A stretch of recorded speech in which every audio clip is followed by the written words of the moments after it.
को सब्सक्राइब करें। आगे जो जितने अंबिया के मुख्तसर वाक़यात हैं ना, उनमें जो पैगाम कुरान देना चाह रहा है वो है दुआ की फजीलत। वो क्या है? दुआ की फजीलत। तभी कुरान कहता है वनूहन इज़ नादा मिन क़ब्लु, नूह ने भी हमें पुकारा। नूह अलैहिस्सलाम 950 साल दावत दे रहे हैं और कौम के ईमान की कोई उम्मीद नहीं है और धमकियों पे धमकियां। तो नाकामी के नक्शों में नूह अलैहिस्सलाम ने अपने रब को पुकारा। कुरान कहता है फस्तजबना लहू, हमने नूह की पुकार को कबूल किया।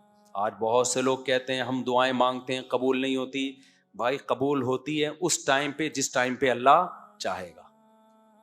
ये छोड़ दो कि कबूल हो रही है कि नहीं हो रही। कितने लोग कहते हैं फिलिस्तीन के लिए कब से दुआएं मांगी जा रही हैं, हरम में भी मांगी जा रही हैं दुआएं। एक तो हमारे यहाँ प्रोपेगेंडा बहुत है। बहुत से लोग कह रहे हैं फिलिस्तीन के लिए हरम में दुआ नहीं मांगी जा रही, बिक गए अइम्मा हरम। मैं जब अभी उम्रा करने गया तो पहली तरावी में ही फिलिस्तीन के लिए दुआ मांगी है उन्होंने। सोशल मीडिया बहुत बड़ा अजाब है, मैं आपको बताऊं। इतनी दज्जाल के आने की हमें बिल्कुल जरूरत है ही नहीं। जो लंबा फेंकते रहो ना, बस फेंकते रहो। मैंने तो ये फैसला किया है जब तक कोई चीज अपनी आंखों से ना देख लो ना, तब सरा ही नहीं करो। जो उठा के फेसबुक पे जिसका जो ठरक निकालनी होती है निकाल के। मैं पहला दिन तरावी का था, उसी में पहले दिन ही फिलिस्तीन के मजलूमों के लिए वो जो तरावी में दुआ वितर में दुआ मांगते हैं, पहले दिन ही दुआ मांगी। मैंने कहा लो भाई, अभी हम कल क्लिप देख रहे थे कि दुआएं फिलिस्तीन को लिए दुआ नहीं मांगी जा रही। तो जो क्या कह रहा था मैं, अब हाँ, लोग कहते हैं इतने अरसे से हम दुआएं मांग रहे हैं कबूल नहीं हो रही। इस चक्कर में बहुत से लोग दुआ मांगना छोड़ देते हैं। ये मत करो। बनी इसराइल कितने अरसे से दुआ मांग रहे थे, फिर अल्लाह ने मूसा को भेजा, कलीमुल्लाह को। फिर मूसा के आने के बाद हजरत मूसा ने भी दुआएं मांगी होंगी, रातों को उठ उठ के। बनी इसराइल ने और मांगी होंगी, लेकिन जुल्म कम होने के बजाय बढ़ता जा रहा है। तो क्या मूसा अलैहिस्सलाम ने दुआएं मांगना छोड़ दी है भाई? या मूसा ऊज़ीना मिन क़ब्ली अन तअतियना व मिन बादि मा जीतना, ए मूसा तेरे आने से पहले भी जुल्म, तेरे आने के बाद भी जुल्म, कोई फायदा नहीं हो रहा। हजरत मूसा क्या कह रहे हैं? बहुत मजा आता है मुझे इस आयत के पढ़ने में। बनी इसराइल ना बड़ी कसम पुरसी से हजरत मूसा के पास आए। या मूसा ऊज़ीना मिन क़ब्ली अन तअतियना, ए मूसा तेरे आने से पहले भी अजाब में थे। वो मिन बादि मा जीतना, तू निजात दहिंदा बन के आया है, लेकिन तेरे आने से हमें कोई फायदा नहीं हुआ। मतलब कि हम तो दुआएं मांग रहे हैं, सब कुछ कर रहे हैं, फिर भी फायदा नहीं हो रहा। मूसा ने जवाब में क्या कहा? या कौम इन्नल अर्दा लिल्लाह इस्तईनु बिल्लाहि वस्बिरु, देखो अल्लाह से मदद मांगते रहो जैसे अब मांग रहे हो, और सब्र भी करते रहो साथ साथ। दुआ सब्र के बगैर नहीं होती। या कौम इस्तईनु बिल्लाहि वस्बिरु, ए मेरी कौम अल्लाह से दुआएं मांगते रहो और सब्र करते रहो। आगे दलील कितनी शानदार दी है। सवाल पैदा होता है भाई ये काम तो हम पहले से कर रहे हैं ना, रिजल्ट तो कोई आउट हो नहीं रहा। आप तो वही काम का हुक्म दे रहे हो जो हम पहले से कर रहे हैं। हम ये कह रहे हैं दुआ कबूल नहीं हो रही, आप कह रहे हैं दुआ कब मांगो, मांग रहे हैं पहले से। इस इश्काल का मूसा ने जो जवाब दिया अलैहिस्सलाम ने, इन्नल अर्दा लिल्लाह यूरिसुहा मन यशाउ मिन इबादी, ए मेरी कौम जमीन फिरौन की नहीं है, ये ग्रेवी में फिरौन को मिली हुई है। जमीन का बादशाह कौन है? अल्लाह है। तो जब अल्लाह है, वो जब चाहेगा सेकंडों में छीन लेगा इससे। वो नहीं छीन रहा, इसमें कोई हिकमत है।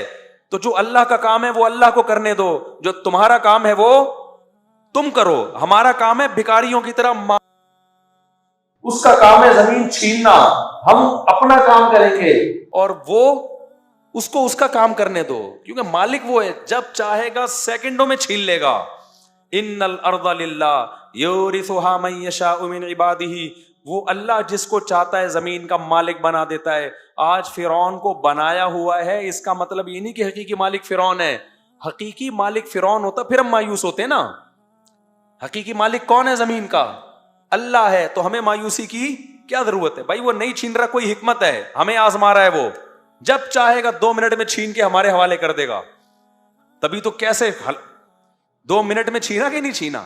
آخری دم تک، جب تک وہ پانی کے کنارے پہ کھڑے ہوئے تھے نا اور فرعون کا لشکر آ رہا تھا، اس وقت تک فرعون یہ سمجھ رہا تھا زمین کا وارث کون ہے؟ میں ہوں. مصر کا مالک کون ہے؟ میں ہوں.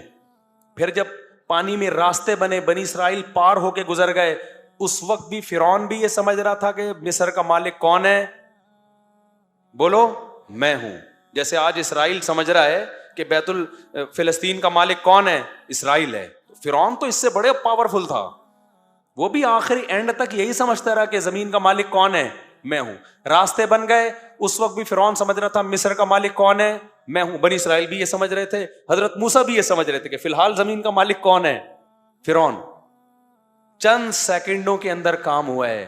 جب فرعون نے پانی میں اپنے گھوڑوں کو دوڑانا شروع کیا انہی راستوں میں جو بنی اسرائیل کے لیے بنے تھے، اور جب آخری آدمی جب تک داخل نہیں ہوا نا اس پانی میں، اس وقت تک بھی بنی اسرائیل یہ سمجھ رہے تھے کہ مصر کا مالک کون ہے؟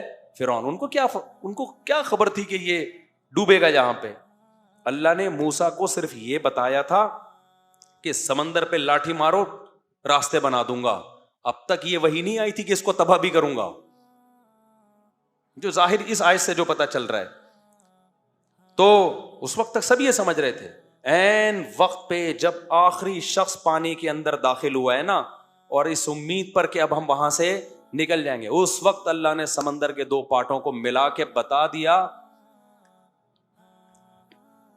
ان الارض للہ، زمین کا مالک کون ہے؟ اللہ ہے. یورثها من یشاء من عبادہ، جس کو چاہتا ہے اپنے بندوں میں مالک بنا دیتا ہے. تو آج اسرائیل کا جو فلسطین پہ ظلم ہو رہا ہے، ان فلسطینیوں کے لیے دعا بھی کرو، مدد بھی کرو، جو کر سکتے ہو کرو، لیکن مایوس ہونے کی ضرورت نہیں ہے. دعائیں مت چھوڑو. کب سے دعائیں مانگ رہے ہیں قبول نہیں ہو رہی؟ بھائی ہمارے لیے آزمائش ہے، اسلامی ملکوں کے لیے آزمائش ہے. ان کو تھوڑی چھوڑے گا اللہ، جو ہمارے حکمران جو کچھ کر رہے ہیں، ان کو بھی تو آزمائش میں ڈالا ہے نا اللہ نے کہ کیا کر رہے ہیں. لیکن اس کا یہ مطلب نہیں ہے کہ بھائی فلسطین کی سرزمین کا یہودی مالک ہو گیا. اصل مالک کون ہے؟ اللہ ہے. اس نے وقتی طور پر کچھ ظالموں کے حوالے کی ہوئی ہے.